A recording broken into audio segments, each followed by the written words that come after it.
leaving Christmas for Hanukkah. And it's the same thing. It's a man-made tradition. He hates man-made traditions.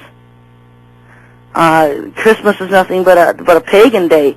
And if you have to do anything at all, and this is going to floor a lot of people because they just, especially people with kids, Christmas is the hardest holiday to give up because they know their kids are just going to have a fit. And that was the whole reason for Hanukkah. Hanukkah was because the Jewish people wanted an American counterpart to Christmas because their kids were screaming they weren't getting gifts. And so that's why that got so big.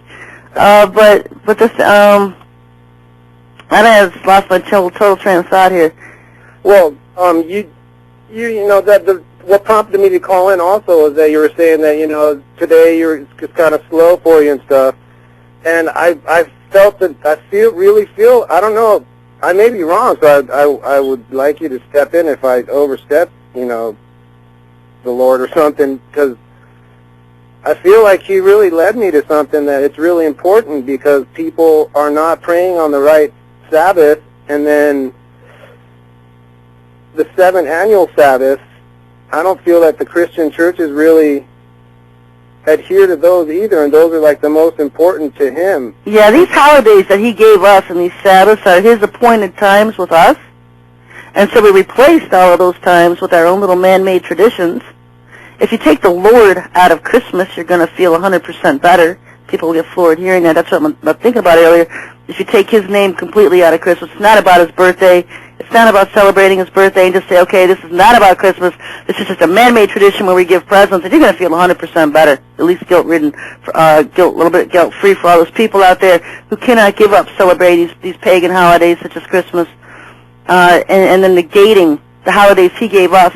And so many people say, well, time of the Old Testament's over. We're into the New Testament. He never came and negated the law. He fulfilled it. And why would He command His apostles to do everything that He taught them to do when He left? And they continued to follow the feast. They continued to follow everything, His appointed times with them.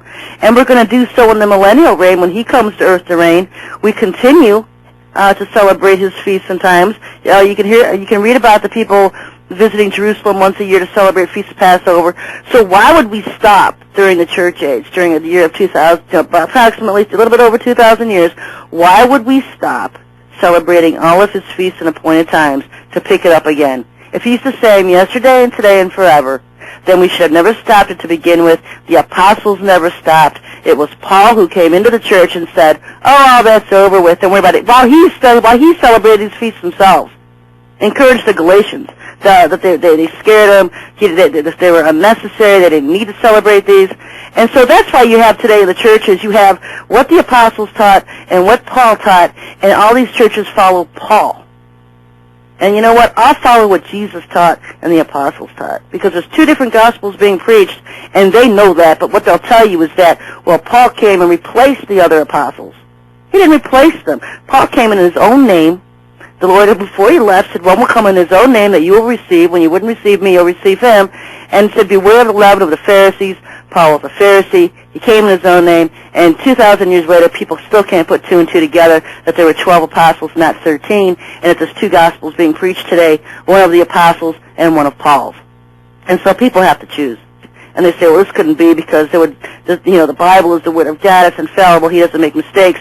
He allowed the tree of knowledge of good and evil in the middle of a garden He created to test His own people. He has allowed this in His Word, in the KJV, to test His people. Will they see that there's problems there, that there's 2 different gospels being preached? Will they seek me so I can lead them into the truth? And that is what we're always commanded to do, is to seek Him and not man. And so that's the testing ground. Right there's your results. Who's seeking the Lord and who isn't? Who's figured it out? Who has He been able to show the truth to? And who are the ones He can't lead at all? And that's why you've got the majority where He says, only 10% of those who call me by my name are actually mine. Yeah, people were preaching yesterday about Elijah, and they said he thought he was alone, and then God reminded him that there's like 7,000 others just like him. Oh yeah, you know what, Alan?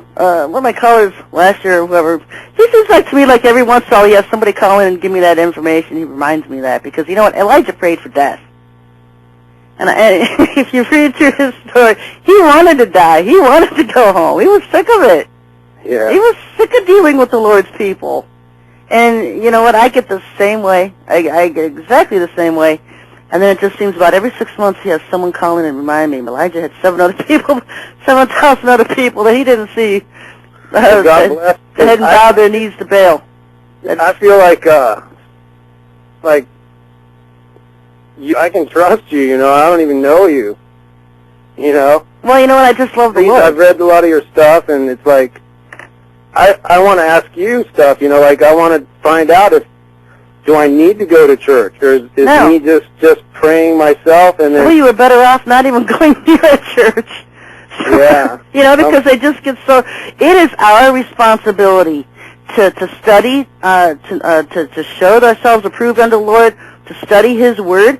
So it is our responsibility, if we're going to go into church, to know if what we're being taught is truth or errors. People go into church and go to sleep. They believe everything they're told. They never go home to put to light what they were told in church against His Word to see if it's true. And so they sit in errors week after week and month after month. They're the only denomination out there going to heaven. They're the only ones who have it right. Everybody else is wrong. I know the mentality. I was in it for 30 years. And then you get out of it. You start praying to the Lord for truth in all things, and He leads you out of the church. What's that tell you? He leads many people out of the churches. Well, check this out. I have neighbors that I've been asking questions to because they go to church all the time. And she actually, the woman brought me a Bible, a living Bible, because it has, like, easier words. Yeah, easier to, yeah, okay. And all of a sudden I'm on Leviticus 26 where Manasseh tears down Ezekiel, what Ezekiel had built up. Like you know what I'm talking about? No, I'm not sure. You're in Leviticus 26 here. Yeah, it said no idols. No idols. In the Living Bible it says have no idols or carved images, and then it says don't. I hope I'm on the right verse, but it does say, and then it says no obelisks.